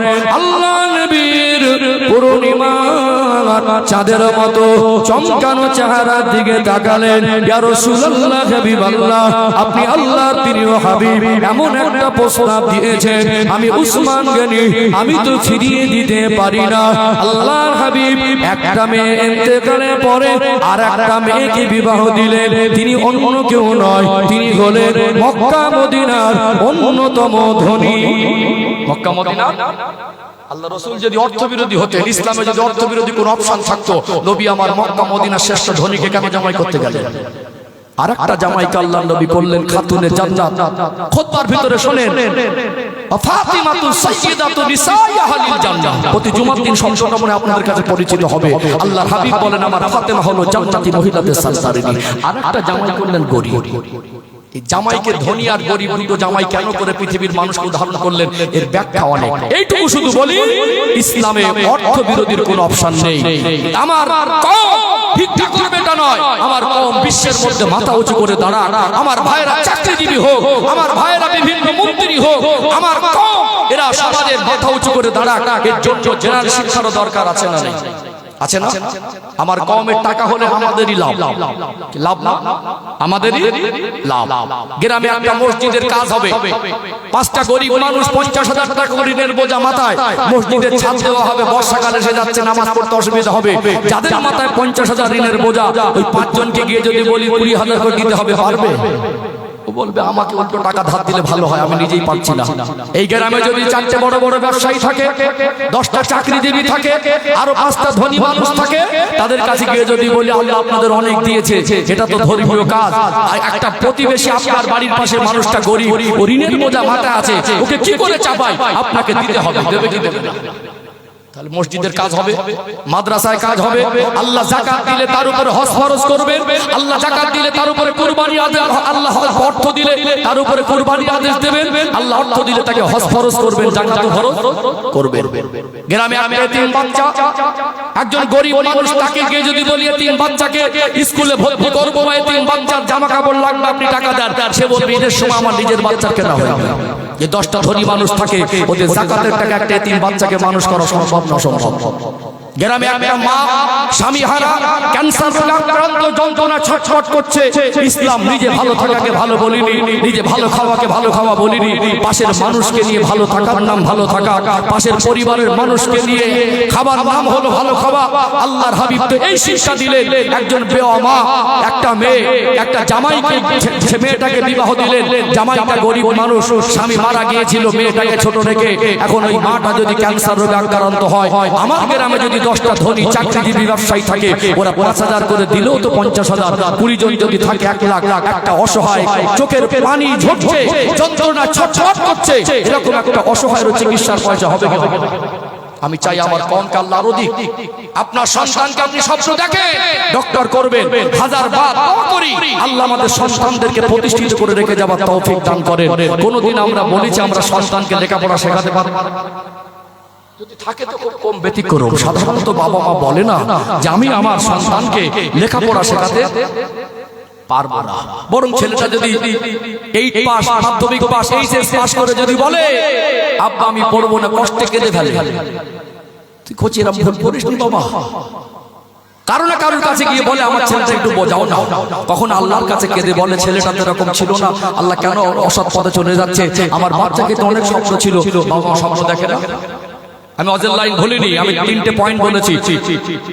আমরা সন্তানকে পোশাকে কমি রাখিনি, খাবারে কমি রাখিনি, চিকিৎসায় কমি রাখিনি। শিক্ষার জন্য আমাদের চেষ্টা আছে না নেই? চেষ্টা আছে। ও ভাইজানেরা, সোনার মানিক যুবকেরা, আব্বার মায়েরা, আজকে সরকারি স্কুলের শিক্ষার মান একেবারে তলানিতে। সরকার হাতেও মারছে আর ভাতেও মারছে। আমি রাজনীতির নেতা না, এটা রাজনীতির মঞ্চ না। আমার কথা আমি মেপে কথা বলি। 2009 সাল থেকে ব্যাকগ্রাউন্ড দেখে নেবেন, রাজনীতির কোনো বক্তব্য আমার জীবনে করিনি। এতটুকু গায়ে পেতে নেবেন না, যেটা সমাজের বাস্তবতা। আজ সরকারি স্কুলের মান একেবারে তলানিতে গেছে, না যায় না। একটা গরিব বাবা হয়তো বা দিন আনা দিন খাওয়া, আল্লাহ তাকে সন্তান দিয়েছেন, তার স্মৃতি শক্তিটা প্রখর, তার বংশ ভালো, এই ছেলেটা আদর্শবান সন্তান হবে। এর যা স্মৃতি শক্তি, এ সমাজে যদি ভালো লেখাপড়া শিখে মাথা উঁচু করে দাঁড়ায়, সেদিন গর্বিত শিক্ষক হয়, এর দ্বারা ছাত্ররা ভালো মানুষ হবে। এ যদি কোনো সময় একটা বড় পোস্টে জায়গা পায়, একদিন বৈজ্ঞানিক হবে, এ বড় ডক্টর হবে। সরকার পক্ষ চায় না গরিবের বাচ্চারা মানুষ হয়তো আল্লাহ আপনাকে অগাধ দিয়েছেন। আপনার সন্তানের যদি স্মৃতি শক্তি কমজোর হয়, বলুন তো টাকার বিনিময়ে কি সমাজের জন্য আর দেশের জন্য গর্বিত সন্তান জোর করে বানানো যাবে? যাবে কি? যদি এইরকম সন্তানগুলো যদি সরকার দায়িত্ব নিত, যে হোক সে একটা আদিবাসীর ঘরের সন্তান, হোক সে একটা দলিতের ঘরের সন্তান, হোক সে মুসলিমের ঘরে, হোক সে ইহুদির ঘরে, হোক সে খ্রিস্টানের ঘরে, হোক সে বৌদ্ধের ঘরে, হোক সে হিন্দুর ঘরে, সে তার যদি বাবার আর্থিক অবস্থা খারাপ না থাকে, যদি পড়াশোনা করার মতো পর্যাপ্ত ক্ষমতা না থাকে, তো এর যদি নাম্বার ভালো হয়, এর যদি স্মৃতি শক্তি ভালো হয়, সরকার খরচ দিয়ে দেশের গর্বিত সন্তান বানাবে, তাকেই চাকরি দেবে। এখন তো চাকরি হয় কিসে? নোটে আর ভোটে। কিসে? নোটে আর ভোটে। এখন যোগ্যতা লাগে না, চাকরি যোগ্যতা তো নেই, চাকরি পেয়েছে টাকার বলে। ও ভালো শিক্ষক, ওই শিক্ষক ভালো ছাত্র করবে কি করে? আর স্কুলটারও একেবারে যা পড়ার মান দিয়েছে। একটা ছেলে স্কুলের থেকে পরীক্ষা দিয়ে বাড়ি ফিরছে, তোকে জিজ্ঞাসা করলাম কোচি আজকে কি পরীক্ষা, বলতে পারছে না। আপনি 3 ক্লাসের ছাত্রকে বলেন 3 বানানো, বলতে পারে না। শুধু স্কুলগুলো নাম মাত্রা রয়েছে। কি স্কুলগুলো নাম মাত্রা, বিল্ডিং এর নাম স্কুল না, চকচকে ঝকঝকে করে মাঠ সাজানোর নাম স্কুল না, তালপাতার ছাউনি যদি হতো, ফ্যান যদি নাও থাকতো, উপযুক্ত পঠন পাঠনের মান যদি ঠিক থাকতো, ওটাই ভালো স্কুল বলে গণ্য হতো। ঠিক বলছি না ভুল বলছি? আজকে সরকারি স্কুলের পড়াশোনার মান খারাপ বলে বিভিন্ন শহরে নগরে গ্রামে গঞ্জের অলি গলিতে বেসরকারি সব মিশন মাথা চড়া দিয়েছে। সেখানে বাচ্চাকে মানুষ করা খরচার পরিমাণ বেশি না কম, যথেষ্ট ব্যয়বহুল। তারপরে আমরা কি পিছুপা হয়েছি? একটু হ্যাঁ দান, আমরা পিছুপা হইনি। বাবা যদি মজদুর হয়, বাবা যদি ভ্যান চালক হয়, বাবা যদি মুটেগিরিও কাজ করে, কৃষি কাজ রাজমিস্ত্রির জোগাড়ে কাজ করে, সেও চায় আমার সন্তানটা মানুষ হোক। 18 বছর 20 বছর ধরে একটা সন্তানকে লেখাপড়া শেখাতে গিয়ে তাকে অঙ্কের জন্য আলাদা মাস্টার, ইংরেজির জন্য আলাদা মাস্টার, আপনি আপনার সন্তানকে ভালো মানুষ করবেন, এতে ইসলামের আপত্তি নেই। বরং ইসলাম তো শিক্ষার কথা বলে। আপনার সন্তানকে আপনি সমাজে একটা প্রতিষ্ঠিত সন্তান হিসাবে আপনার সন্তানকে তৈরি করতে চাইছেন, আপনার আপনার চিন্তাকে সাধুবাদ জানাই। আপনি কোনোদিন আপনার সন্তানকে বলেননি লেখাপড়া শেখাতে পারবো না। এই 18-20 বছর ধরে আপনার সন্তানকে কখন বই লাগবে বই দিয়েছেন, টিউশনির ফি দিয়েছেন, স্কুলের ফি দিয়েছেন, প্রাইমারি স্কুল যেগুলো প্রাইভেট স্কুল সেগুলোর মাসে মাসে টাকা দিয়েছেন। একটা বাচ্চা 3 বছর বয়স হওয়ার সাথে সাথে বাড়িতে বর্ণ পরিচয় এনে দিয়েছেন, আদর্শ লিপি এনে দিয়েছেন। হাট্টি মাটি মুখস্থ যদি করার প্রয়োজন হয় এতে আমার আপত্তি নেই। হাট্টি মাটি যদি কবিতা মুখস্থ হয়, আতা কাছে তোতা পাখি কবিতা যদি মুখস্থ হয়, এবিসিডি যদি মুখস্থ হয়, নামটা যদি মুখস্থ হয়, ওকে কলেমাও মুখস্থ করানো দরকার আছে না নেই? আছে না নেই? আমরা আমার বোঝানোর মেন পয়েন্ট ছিল এটা। প্রথম পোশাক, খাবার, চিকিৎসা, জেনারেল শিক্ষা, এই 4টে দায়িত্ব আপনাকে কেউ বোঝায় কোনোদিন ওয়াজ করে বলিনি। এই 4টে দায়িত্ব পালন করে আপনি বুঝে গেলেন। এবং এই 4টেকে কোনোদিন 4টে জায়গায় আপনি নিজের থেকে ঘাটতি রাখার চেষ্টা করেন, ধার করেছেন, এর জন্য অসুস্থ শরীর নিয়ে কাজে গেছেন, এর জন্য দেশে গান না হলে ভিন্ন ভিন্ন রাজ্যে গিয়ে যেভাবে আমার ভাইয়েরা আজকে পরিযায়ী শ্রমিকরা যারা হকার করে, যারা বিভিন্ন গ্রামে গিয়ে ঘুরে ঘুরে মাল বিক্রি করে, তাদের উপরে কি পরিমাণে অবিচার হচ্ছে। আজকে দেশে আইন কোথায়? আজকে দেশের বিচার ব্যবস্থা নিরপেক্ষ না, দেশের প্রশাসন নিরপেক্ষ না, দেশে যারা বড় বড় পদ বসে আছে দেশের পরিচালক তারাও নিরপেক্ষ না। একটা 4 পাস অসীম সরকারের মতো একটা অশিক্ষিত বর্বর জাতির জন্য লজ্জা, সে যখন অন্য ধর্মের পৃথিবীর শ্রেষ্ঠ ধর্মগ্রন্থ নিয়ে একটা বাজে মন্তব্য করে, আজকে আমার দেশের প্রশাসন তখন নীরব। যে উট্টিটা পড়ে আছেন ওটা কওমের পয়সা, ওটা জনগণের ট্যাক্সের টাকা। যে সরকার আপনি সরকার পক্ষ যারা নেতা মন্ত্রী আছে, আপনি যে গাড়িটা চাপেন গাড়ির তেল খরচাটাও জনগণের ট্যাক্সের টাকায় চলে। এদেশ কারোর বাবার পৈতৃক সম্পত্তি না, এদেশে মুসলমানরা উড়ে আসেনি, এদেশ আপনার যতটা এদেশ আমাদের ততটা।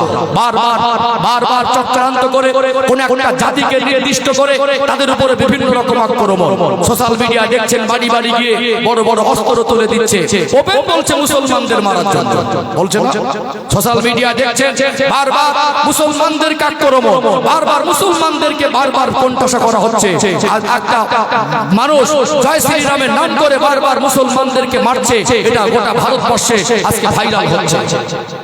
আমার দেশের প্রশাসন নীরব, বিচার ব্যবস্থা নীরব। এই অশিক্ষিত বর্বর 4 পাস হরিণঘাটার বিজেপির বিধায়ক এই অসীম সরকার যদি না হয়ে কোনো মুসলমান এই কথাটা বলতো, 24 ঘন্টার মধ্যে অ্যারেস্ট করতো। এটা দেশের জন্য লজ্জা, জাতির জন্য লজ্জা। আপনি কোরআন সম্পর্কে কি বলেন? আপনি একটা লাইন বলে দিলেই ওটাই কি মানুষের কাছে প্রচার করছেন সত্য? কোরআনুল কারীম কি ক্যাটাগরির কিতাব, আল্লাহ কেন নাজিল করেছেন, ওর ভিতরে আল্লাহ কি বোঝাতে বলেছেন, ওই কথাটা কাদের জন্য ছিল? যে যেখানে কাফিরদেরকে পাও সেখানে বন্দী করো, যেখানে কাফিরদেরকে পাও সেখানে তোমরা তাদেরকে মারো। এই কথাটা তো ভারতবর্ষের মুসলমানদের জন্য নয়, এই কথাটা তো গোটা বিশ্বের কাফিরদের জন্য নয়। আল্লাহর হাবিবের উপরে আল্লাহ পাক কোন প্রেক্ষাপটে কোন পরিস্থিতিতে কোরআনুল কারীম নাজিল করেছিলেন সেটা তো আপনাকে জানতে হবে। আল্লাহ নবী সাল্লাল্লাহু আলাইহি সাল্লাম 13 বছর মক্কার জমিনে মার খেয়েছে, জুলুম অত্যাচারের ইতিহাস আজ গোটা বিশ্বের মানুষ জানে 13 বছর মার খাবার পরে নিজের জন্মভূমি ত্যাগ করে তারা মক্কা থেকে মদিনা হিজরত করেছে। বারবার তাদেরকে মেরে দেওয়ার জন্য মদিনায় চলে গেল।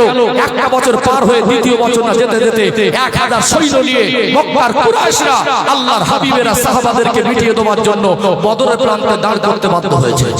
মুসলমানরা অস্ত্র সজ্জিত হয়ে আগে আসেনি, মুসলমানরা যুদ্ধের কথা বলেনি, মুসলমানরা মানুষের মারার কথা বলেনি। যারা ন্যায় কথা বলে, হক কথা বলে, সত্য কথা বলে, মানুষকে শান্তির কথা বলে, চুরি বন্ধের কথা বলে, ধর্ষণ বন্ধের কথা বলে, মানুষকে লুটে লুটে খাওয়ার কথা মানা করে, সমাজের মানুষকে ভালোবাসতে শেখায়, আল্লাহর হাবিব শান্তির কথা বলতো। কেন মক্কার কুরাইশরা তাকে 13 বছর ধরে জুলুম অত্যাচার করে তায়েফের মাটিতে গেলে আজ আমার রাসূলুল্লাহ সেই রক্তের সুঘ্রাণ মনে হয় পাওয়া যাবে। ওটা তায়েফের মাটি রক্তাক্ত হয়ে গেল। একটা মানুষের উপর এত জুলুম অত্যাচার, কত সাহাবাকে নির্মমভাবে হত্যা করলো, এগুলো মানুষের কাজ হতে পারে না। তারা ছিল মানুষরূপী অমানুষ। আল্লাহর হাবিব 313 জনকে নিয়ে আসলেন, পর্যাপ্ত পরিমাণ অস্ত্র শস্ত্র ছিল না। তারপরে আমার রাসূল বললেন, আমরা আত্মরক্ষার জন্য সামনে যাব। আমাদের ভারতবর্ষের একজন গর্বিত সন্তান মাহমুদ মাদানী যখন এই আওয়াজ তুলেছিল, জব জব জুলুম হোগা তব তব জিহাদ হোগা, অপদার্থ মূর্খগুলো ডিকশনারি বোঝে না, গুগল কাজকে সহজ হয়ে গেছে, তোদের চোখ এতটা অন্ধ হয়ে গেছে, গুগলে গিয়ে সার্চ করতে পাবি জিহাদের অর্থটা কি। জিহাদ মানেই তো সংগ্রাম। একটা মানুষ যদি ন্যায়ের কথা বলে, সে যদি শক্তিতে দুর্বল হয় আর সবাল মানুষগুলো যদি তার উপর আক্রমণ করতে আসে, এই মানুষটা সে আগে আক্রমণ করবে না, তার উপর আক্রমণ করতে আসবে সব মানুষের উপরে। আত্মরক্ষার জন্য যদি সংগ্রাম করে, ওটাই তো জিহাদ হবে। আত্মরক্ষার জন্য যদি সংগ্রামটা জিহাদ হয়, অবশ্যই আমরা জিহাদি। আমার দেশের ভারতবর্ষ একটা সময় ছিল পরাধীন। এই দেশ স্বাধীন করতে গিয়ে ভারতবর্ষের হিন্দু, মুসলমান, জৈন, খ্রিস্টান, দলিত, আদিবাসী সবাই রক্ত দিয়েছে না দেয়নি? এই দেশে এক সময় ইংরেজরা, ব্রিটিশরা আমার দেশের নাগরিকদেরকে গোলাম করে রেখেছিল। এই জুলুম অত্যাচার থেকে বাঁচার জন্য তারা যে সংগ্রাম করেছে, তারা যে নিজের দেশকে স্বাধীন করার জন্য তারা যে বলে স্বাধীনতার ডাক দিয়েছিলেন, তারা যে শহীদ হয়েছে, এটাকেও শরিয়াতের ইসলামের ভাষায় এটাকেও জিহাদ। তাহলে আমার দেশের স্বাধীনতার বীর, স্বাধীনতা যারা বীর শহীদ, তারাও তো ছিল জিহাদি। তোমার মত মূর্খের অপদার্থ বর্বরের কারণে আমার দেশের মানুষ আজকে শান্তিতে ঘুমাতে পারে। বুঝতে তো হবে জিহাদ কাকে বলে। জিহাদ মানে মানুষকে মারার কথা নয়। জিহাদ মানে ভালো মানুষকে, দুষ্ট প্রকৃতির মানুষ তারা তাদের দুনিয়ার দুর্নীতি আর নিজের জুলুমবাজি করার জন্য, সবকে মিটিয়ে দেওয়ার জন্য আক্রমণ করে আসলে, করতে আসলে তাদের সামনে আত্মরক্ষার জন্য সংগ্রাম করা, প্রতিবাদ করা, এর নাম হলো জিহাদ। মূর্খগুলো বোঝে না কোরআন শরীফ সম্পর্কে কি বোঝে। কোরআন শরীফের একটা আয়াত তো পড়ার ক্ষমতা নেই, কোরআন শরীফের ইতিহাস তো জানার ক্ষমতা নেই। কোরআন শরীফকে নিয়ে 1400 বছর ধরে ইতিহাস হয়েছে। কত বড় বড় বুদ্ধিজীবী, কত বড় বড় মহামানব, কত বড় বড় গবেষক, কত বড় বড় ঐতিহাসিকবিদ, কত বড় বড় বৈজ্ঞানিক আল্লাহর কোরআনের কাছে নত হয়েছে। তুমি তো দুদিনকার অসম সরকার, তোমার তো মনে হয় এই দেশের তুমি নাগরিক না। বাংলাদেশ থেকে এসে দেশের নাগরিকত্ব পাওয়ার জন্য গরম গরম কথা বলছো, হিন্দু মুসলমানের উপরে বিভেদ ছড়ানোর জন্য। কত বড় অপদার্থ বর্বর! এটা হিন্দু ভাইদের জন্য লজ্জার ব্যাপার। আমি জানি এ দেশ মহান দেশ, আমার বাংলা শান্তির বাংলা। সব ভাইদেরকে আমরা খারাপ বলি না, বহু শিক্ষিত হিন্দু ভাইরা জানে এ বর্বরতা যদি বাংলায় কায়েম হয় তো অশান্ত হয়ে উঠবে। আমার হিন্দু ভাইরা প্রতিবাদ করছে, করছে না? করছে না? অপদার্থ ইতিহাস বোঝে না, লেখাপড়া নেই, ফোরপাস, ইসলাম সম্পর্কে কিছুই বোঝে না। এ তার পার্টির কাছে প্রমোশন পাওয়ার জন্য বলছে কোরআন শরীফকে বদরের যুদ্ধে পুড়িয়ে দেওয়া হয়েছিল, আর 27 জন শয়তান মিলে কোরআন লিখেছে। এর নামে প্রত্যেকটা থানায় গণএফআইআর, প্রত্যেকটা থানায় গণএফআইআর করুন। আমরা নিজে একটা সংগঠন করি, আমরাও এফআইআর করেছি। কারণ আমার ভাই যদি অন্যায় করে, সে অন্যায়, সে হিন্দু হোক আর মুসলমান হোক, বড় কথা নয়। এই দেশে যারা অশান্ত করার চেষ্টা করবে, হিন্দু মুসলমানের ভিতরে ডিভাইড বিভেদ করার চেষ্টা করবে, আমরা জাতি ধর্ম বর্ণ নির্বিশেষে হিন্দু মুসলমান জৈন খ্রিস্টান, এ দেশ আমাদের, এ দেশের সংবিধান রক্ষা করার জন্য, শান্তি সম্প্রীতি রক্ষা করার জন্য আমরা সবাই ময়দানে এক হয়ে নামবো ইনশাআল্লাহ। কখনো এই সমস্ত বক্তব্যগুলো আজকে করা বর্তমান সময় ইমানি দায়িত্ব হয়ে পড়েছে। এই জন্য আমি বললাম কাউকে আক্রমণ করা ইসলাম আমাদের শেখায়নি। আপনার ধর্মে যেটা আছে সেটাকে মানুন না। আপনার যদি এতই জ্ঞান থাকে ইসলাম সম্পর্কে, তা আপনি এই ভুলটা কেন বললেন? আপনি তো এটাকে আক্রমণ না করে আপনি তো বলতে পারতেন এই আয়াতটা আমি চোখে পড়েছে, এটা আমি বুঝতে পারছি না, এর সত্যতাটা কি? যারা ইসলামিক স্কলার আছে তাদের কাছে তো প্রশ্ন করতে পারতেন, করতে পারতো না? প্রেস মিডিয়ায় বলতে পারতেন।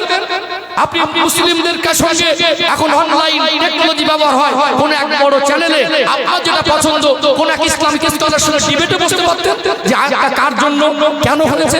আপনি তো জানেন না, মূর্খ অপদার্থ বর্বর। আপনি না বুঝে একজন ধর্মের উপর আঘাত করছেন। আপনার মতো মানুষ ভারতবর্ষে থাকার যোগ্যতা রাখে না। সৃষ্টিকর্তার কাছে দোয়া করি এই সমস্ত নর্দমার কীটের মতো অমানুষ যেন ভারতবর্ষে জন্মগ্রহণ না করে। তাদেরকে আবার সাপোর্ট করছে। আমার দেশের পুলিশ মন্ত্রী মুখ্যমন্ত্রীর দৃষ্টি আকর্ষণ করছি, আপনি শুধু কোনো একটা নির্দিষ্ট ধর্মের মানুষের মুখ্যমন্ত্রী না। কোথায় আপনার চোখ? আপনি কি করছেন? ঘুমাচ্ছেন নাকি? আপনি দেখতে পাচ্ছেন না রাজ্য অশান্তি উঠছে? আপনি দেখতে পাচ্ছেন না গোটা থানায় থানায় গণে ফায়ার হচ্ছে? এটা মুসলিম বলে, যদি কোনো হিন্দু ভাই হতো তখন মনে আপনার ঘুম ভেঙে যেত, জেগে ঘুমাচ্ছে। মুসলমানরা বসাতেও জানে, লড়াতেও জানে। আবারও নেগেটিভ নেবেন না, আমি কোনো রাজনীতির দালাল না। আমার ধর্মের উপর যখন আঘাত আসবে, কোরআনুল কারীমের উপর যখন আঘাত আসবে, একবার নয় হাজারবার সেদিন আমি দেখব না আপনি কে। আমি আমার ঈমান আমল, আমার দেশের সম্প্রীতি বজায় রাখার জন্য, আমার দেশের মানুষকে ভালো রাখার জন্য আমি একজন দেশের সাধারণ নাগরিক হয়ে প্রতিবাদ করার অধিকার আমার আছে না? আমি কারোর কোনো পক্ষে বললাম, এই কথাগুলো যদি আমরা আজ না হয় কাল না বলি, আপনাদের মতো মানুষের ঘুম ভাঙে, এটা আমাদের লজ্জা লাগছে।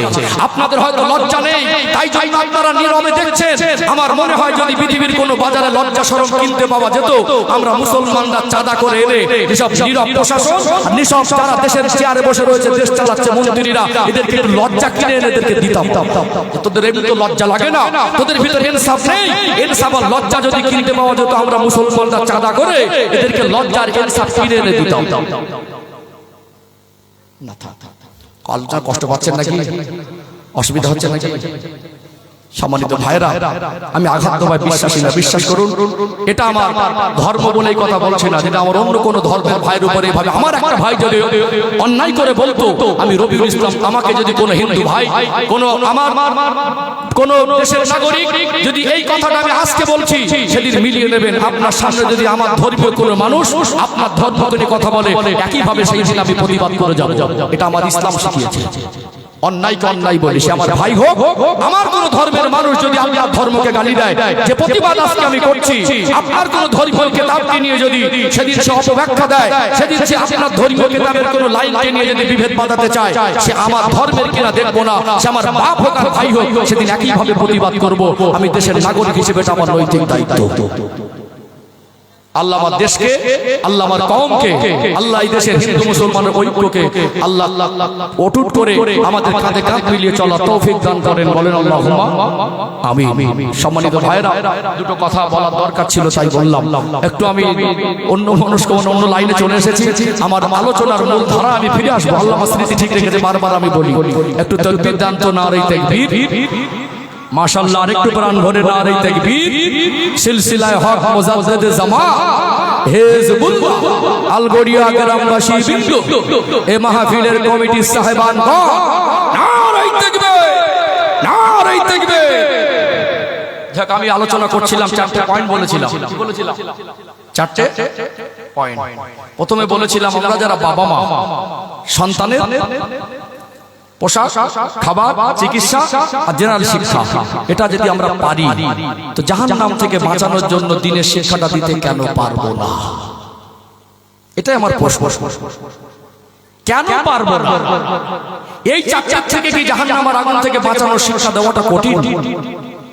বরং ইংরেজি শেখাতে গিয়ে প্রাইভেটের মাস্টার খুঁজতে হয়েছে। কোরআনুল কারীম শেখাতে গিয়ে মাস্টার খুঁজতে হতো না। আপনি যদি সন্তানকে 10টা মিনিটের জন্য ইমাম সাহেবের কাছে বসিয়ে দিতেন, আপনার সন্তানটা জানাজার নামাজ কিভাবে পড়তে শিখে যেত, কোরআনুল কারীমের শিক্ষাটা শিখে যেত, বড়কে সম্মান করতে সেটা শিখে যেত, ছোটকে ভালোবাসতে সেটা শিখে যেত। আপনার সন্তানকে যদি আপনি দ্বীনের শিক্ষা না দেন, ও সন্তান বড় হয়ে দুনিয়ায় তার দ্বারা লাঞ্ছিত বঞ্চিত হবেন, কবরে গিয়েও কষ্ট পাবেন, আখিরাতে ওই সন্তান আপনাকে জাহান্নামে টেনে নিয়ে যাবে। আমার মনে হয় এই চারটের জন্য যা করেছি, জাহান্নাম থেকে বাঁচানোর জন্য 20 ভাগের 1 ভাগ করতাম, তা আমাদের বাচ্চারা সব নামাজি হয়ে যেত। 18 বছর ধরে তাকে সূরা ফাতিহা মুখস্থ করালেন না। দুটো সন্তানকে আপনি 18 বছর কোলে পিঠে মানুষ করলেন, সুখ দুঃখের ভাগীদার হলেন, তার কষ্টে আপনি কষ্ট পেলেন, তার চোখের পানি থেকে আপনার চোখের পানি ঝরলো। আপনার সন্তান দায়িত্ব বেশি, আপনার শাসন করার অধিকার আপনার। আপনি যতটা ভালোবাসেন অতটা ভালোবাসা আমি বাঁচতে পারবো না, আপনার যতটা শাসন করার হক আছে আমার অতটা নেই। আপনি সন্তানকে নিয়ে বিয়ের সময় গল্প দিচ্ছেন, হিরোর মতো লাগছে, ছেলেটাকে আপনি কোরআন শরীফ শেখালেন না, নামাজ কিভাবে পড়তে হয় শেখালেন না।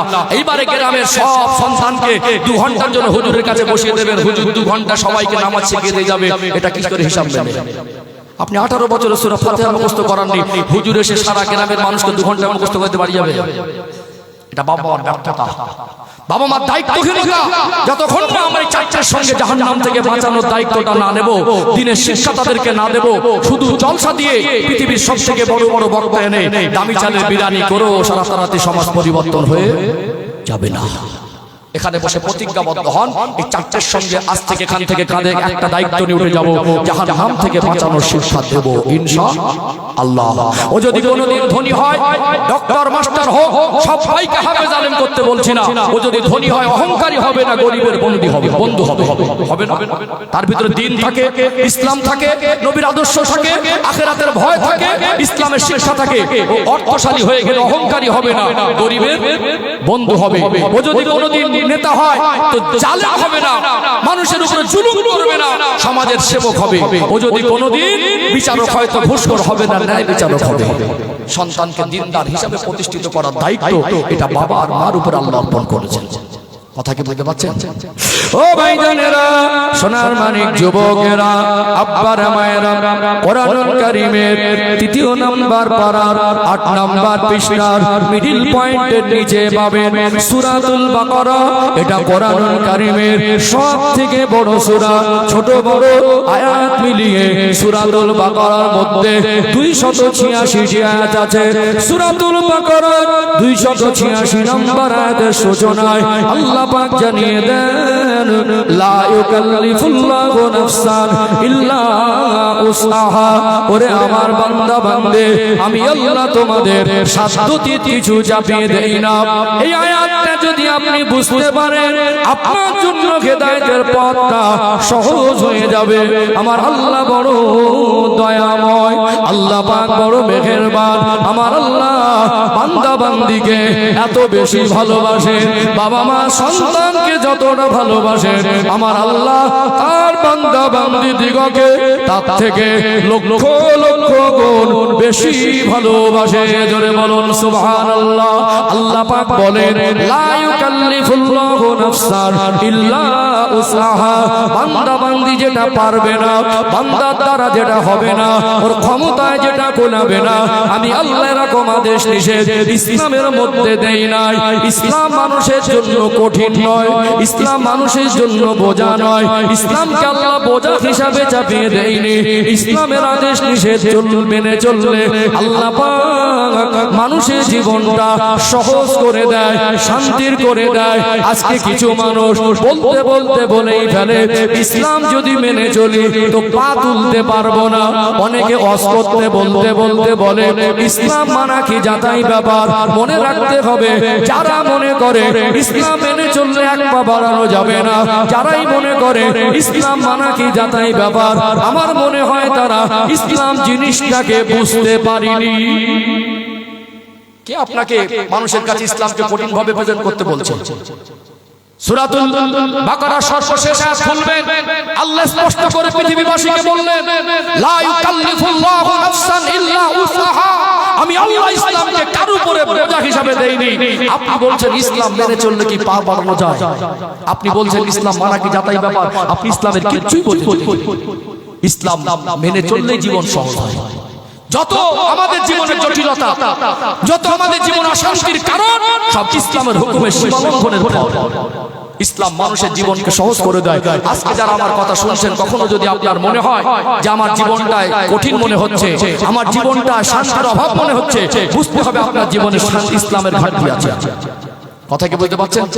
তাহলে আপনি বলুন, আমরা এই চারটা যদি পারি তো দিনের শিক্ষা দেওয়াটাকে আমাদের জন্য বোঝা নয়। 10টা মিনিট সন্তানকে নিজে পাশে বসিয়ে সূরা ফাতিহা শেখান, 24 ঘন্টা 10 মিনিট। 10টা মিনিট, এক মাস যদি তাকে যদি তাশাহুদ শেখায় হবে না, দরুদ শরীফ শেখায় হবে না, দোয়া কুনুত দোয়া মাসুরা শেখায় হবে না।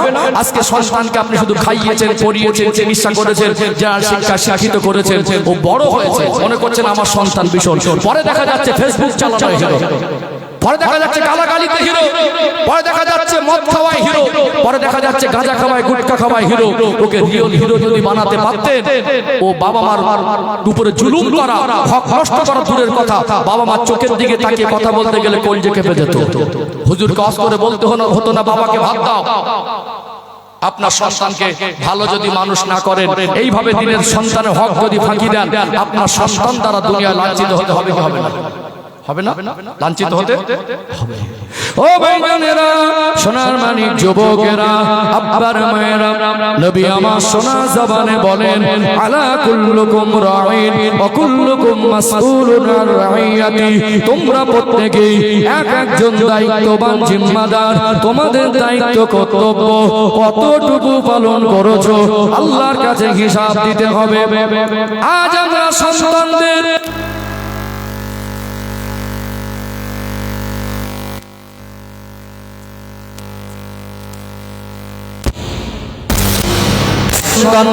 মসজিদ না চিনে গাজার আসর চিনেছে, মসজিদ না চিনে মেলার ময়দান চিনেছে, যার ফলে আমাদের সন্তানরা আদর্শবান না হয়ে আজকে নোংরা চরিত্র বেছে নিয়েছে। আজকে বাবা আর মার কত বেশি দায়িত্ব। আপনি সন্তানকে আদরে লালন পালন করেন। একজন মা হলো আপনার সন্তানের জীবনের অনেক গুরুত্বপূর্ণ শিক্ষক। মা যদি দিনের শেষে সংসারের কাজ সামলে যে বাচ্চাটার হৃদয়টা আয়নার মতো পরিষ্কার, ওই বাচ্চাটাকে কোলের কাছে নিয়ে যদি মা জানাজা নামাজের নিয়তটা শিখিয়ে দিত, হতো কি হতো না? আজকে বর্তমান সময়ে আমাদের মায়েরা যেমন দায়িত্বহীন, বাবারাও তেমন দায়িত্বহীন। আজকে